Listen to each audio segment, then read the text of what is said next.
Many congratulations. Congratulations! Yay! On the 9th decade, imagine that. They get 9 candles in there? The end of the 9th decade, the start of the 10th decade. Yes. Beginning of the 10th decade, yes, that's right. So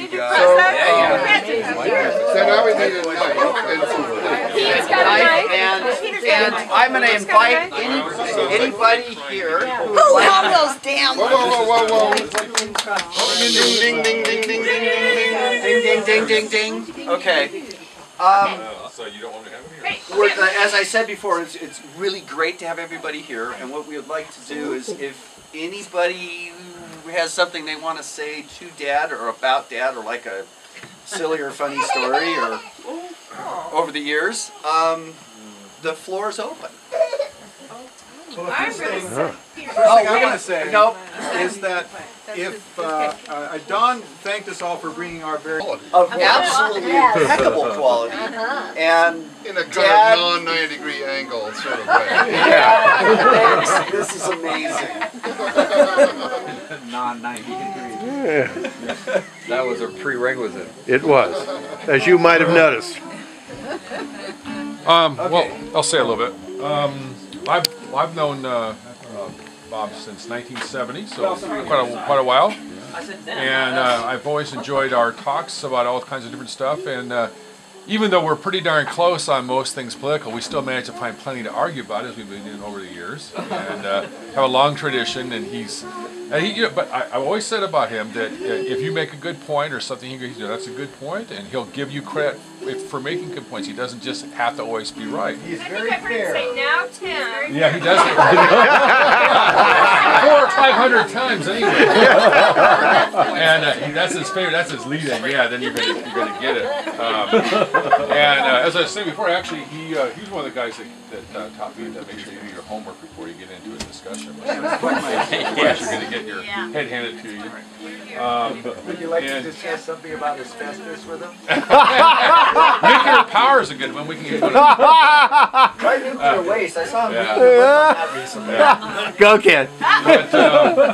But it's not a big deal story, but I just remember it was funny. It wasn't so funny for him when it happened. About 1971, I'm backing out of his driveway with my Volkswagen van. Yes. And it was hard to see in the dark, and the van was kind of wiggling around and everything. And there's an orange tree. It's a special kind of orange tree up in the front. I caught a branch with my mirror, and I pulled this big old branch out, tear it out, and I went, oh no! So I went in to tell. I don't know what I think he must have heard it because he came out. Because walking down the truck, he sees this big old branch and he goes, "Heaven help me!" He was so and to this day, when I go to their house, I look at the tree. You can still see that big divot in the tree. I took a 40 years ago,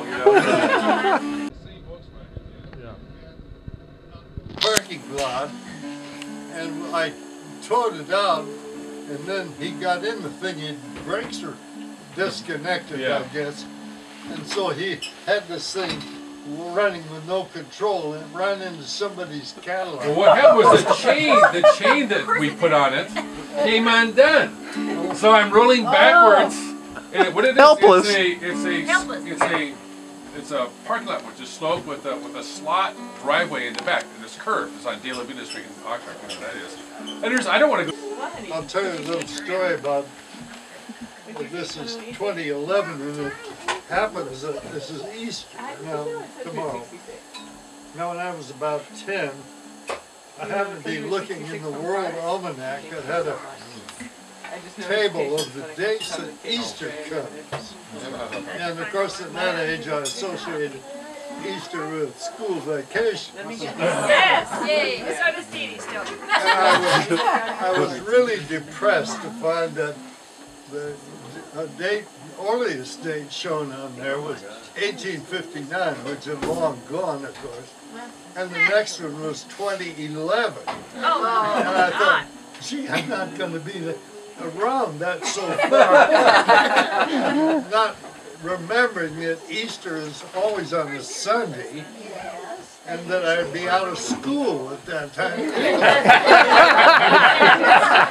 You are officially out of school.